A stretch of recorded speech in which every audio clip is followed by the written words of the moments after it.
बिस्मिल्लाहिर्रहमानिर्रहीम। अस्सलामुअलैकुम। आप देख रहे हैं हमारा यूट्यूब चैनल। आज की इस वीडियो में हम आपको बताएंगे सुल्तान मसूद बिन महमूद गजनवी के बारे में। अमीर मसूद बहुत ही सखी और बहादुर था। उसकी बहादुरी और जुर्रतमंदी का ये आलिम था कि लोग इसे रुस्तम सानी के लक़ब से याद करते थे। इसके तीर में ऐसी तेज़ी थी कि वो लोहे में सुराख करने के बाद हाथी के जिस्म में घुस जाता था। उसका गर्ज इस कदर वज़नी था कि कोई शख्स भी इसे एक हाथ से ना उठा सकता था। हक गोई बेबाकी मसूद का शुआर था। इस वजह से वो अक्सर गुफ्तगू में अपने बाप सुल्तान महमूद के साथ तश्त कलामी कर बैठता था, इसलिए सुल्तान महमूद इसे सख्त नापसंद करता था।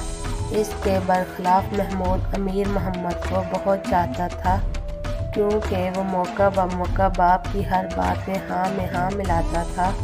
मसूद से महमूद की नफ़रत और अमीर मोहम्मद से मोहब्बत ने यहाँ तक तवील खींचा कि महमूद ने मसूद की हर तरह से हक तलफी की और खलीफा बगदाद से ये सिफारिश की कि फरामीन और खुतबात में अमीर मोहम्मद का नाम मसूद के नाम से पहले लिखा जाए।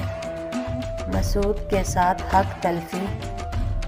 तबकात नासरी के मौलफ ने अबू नसर मशकानी के हवाले से ये रवायत बयान की है कि जब सुल्तान महमूद के मदरजा बाला खत का तो दरबार पढ़ा गया तो इसको सुनकर तमाम दरबारियों को अफसोस हुआ और मसूद की इस हक तलफी को सभी ने नामौजून ख्याल किया।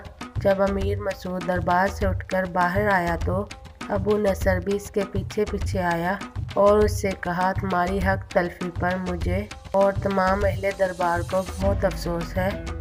मसूद ने इससे जवाब में कहा, इसकी फ़िक्र ना करो। क्या तुमने बुजुर्गों का ये कौल नहीं सुना कि तलवार खत से ज़्यादा सच्ची और मजबूत होती है। अबू नसर का बयान है कि जब मैं मसूद की गुफ्तगू करने के बाद वापस दरबार में आया तो सुल्तान महमूद ने मुझे अपने पास बुलाया और पूछा कि तुम मसूद के साथ दरबार से बाहर क्यों गए और तुम्हारी इससे क्या बातचीत हुई। मैंने सुल्तान महमूद से सब कुछ सही बयान कर दिया। सुल्तान ने मेरी और मसूद की बातचीत सुनकर कहा, मुझे अच्छी तरह मालूम है कि मसूद हर लिहाज से अमीर मोहम्मद से बेहतर है और मुझे इसका यकीन है कि मेरे बाद सल्तनत मसूद ही के कब्ज़े में आएगी।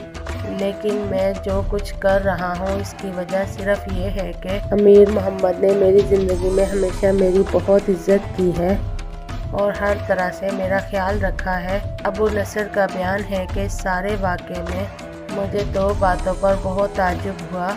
एक तो मसूद के इस परमानी जवाब पर कि मेरे इल्म फजल के शयान शान था और दूसरे सुल्तान महमूद के इंतज़ाम सल्तनत पर कि इधर मैंने मसूद से गुफ्तगू की और इधर महमूद को इतला हो गई। सुल्तान मसूद जब तख्ते नशीन हुआ तो उसने अहमद बिन हसन महमदी को, जो सुल्तान महमूद के हुक्म से कालनजर के किले में असीर था, रहा किया और इसे फिर वज़ारत सल्तनत के ओहदे पर सरफराज किया। इसके अलावा मीर अहमद बिन नियालतगीन से बजर बहुत सा माल और दौलत हासिल किया। इसके बाद सुल्तान मसूद ने अमीर अहमद को हिंदुस्तान का सपा सलार मुकर्रर करके लाहौर रवाना कर दिया।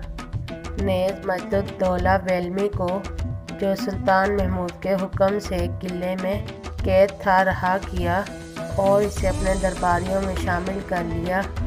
कच्छ और मकरान की फतह।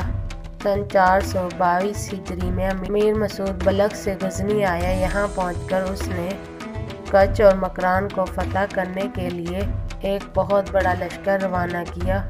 इन दोनों मकामात की फतह के बाद अमीर मसूद ने यहाँ अपने नाम का खुतबा और सिक्का जारी किया। इन दोनों शहरों की फतह की मुख्तसर कैफियत ये है कि सुल्तान मसूद के ज़माने में कच्छ और मकरान के हाकिम ने वफात पाई।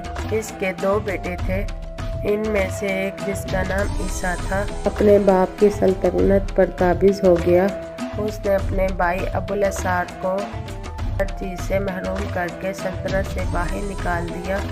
ابوالاسعد میں اتنی قوت نہ تھی کہ وہ اپنے بھائی کا مقابلہ کرتا، لہٰذا اس نے امیر مسعود کی بارگاہ میں فریاد کی اور اس نے یہ درخواست کی کہ اگر امیر مسعود اپنے لشکر کی مدد سے اسے اپنے آبائی ملک پر قابض کروا دے گا تو ہمیشہ ہمیشہ حکومت غزنی کی اطاعت کا دم بڑھتا رہے گا۔ نیز اپنے علاقے میں امیر مسعود کے نام کا خطبہ اور سکہ جاری کر دے گا۔ امیر مسعود نے ابوالاسعد کی درخواست قبول کی اور ایک زبردست لشکر اس کے ساتھ مکران کی طرف روانہ کیا۔ مسعود نے اپنے سپاہیوں کو یہ ہدایت کی کہ اگر عیسیٰ صلح پر آمادہ ہو اور سلطنت میں سے نصف علاقہ ابوالاسعد کو دینے پر تیار ہو تو اس سے جنگ نہ کی جائے، لیکن اگر وہ اس لشکر کو دیکھ کر صلح پر آمادہ نہ ہو تو اس سے جنگ کی جائے اور ملک اس کے قبضے سے نکال کر ابوالاسعد کے حوالے کر دیا جائے۔ جب غزنی فوج مکران کی حدود میں پہنچی تو اس کے افسر اعلیٰ نے سلطان مسعود کی ہدایت کے مطابق امیر عیسیٰ سے صلح کی بات چیت شروع کی اور اس بات کی پوری کوشش کی کہ معاملہ امن کی فضا میں طے ہو جائے، لیکن بدقسمت عیسیٰ کے برے دن آ چکے تھے۔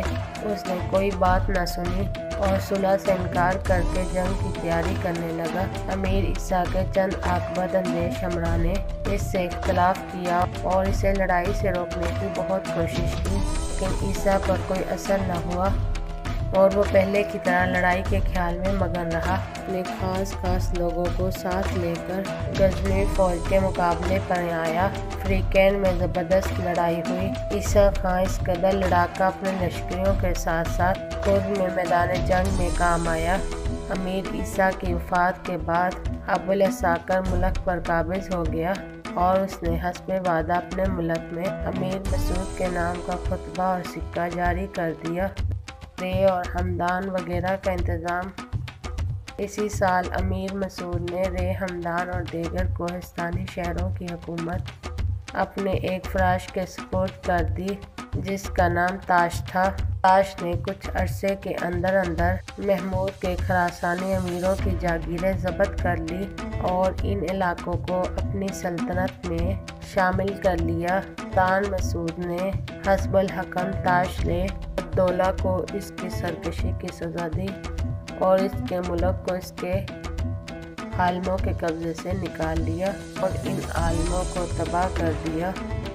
ترکمانیوں سے مار کر 422 ہجری میں سلطان مسعود غزنی سے صفحان اور رے کی طرف روانہ ہوا۔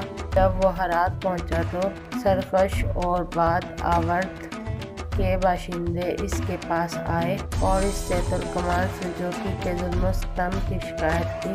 مسعود نے ابوالرئیس بن عبدالعزیز کو ایک زبردست لشکر کے ساتھ ترکمانیوں کی سرزش کے لیے روانہ کیا۔ عبدالرئیس نے بارہا ترکمانیوں کے ساتھ جنگ کی لیکن ان کا کوئی نتیجہ نہ نکلا۔ آخر کار سلطان مسعود ناکام نامراد واپس غزنی آیا۔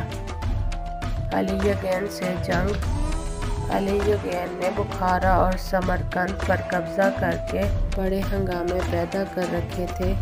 سلطان مسعود نے التونتاش کو علی یگین کی سرکوبی کے لیے نامور کر لیا تو تاش خوارزم سے ماہر النہر کی طرف روانہ ہوا۔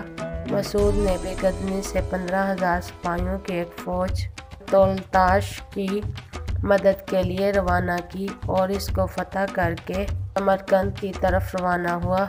علی یگین کو جب غزنی لشکر کی آمد کی خبر ملی تو وہ شہر سے نکل کر میدان میں آ گیا۔ اس میدان کے ایک طرف تو ایک بہت بڑی نہر بہہ رہی تھی اور دوسری طرف ایک بہت بڑا پہاڑ تھا۔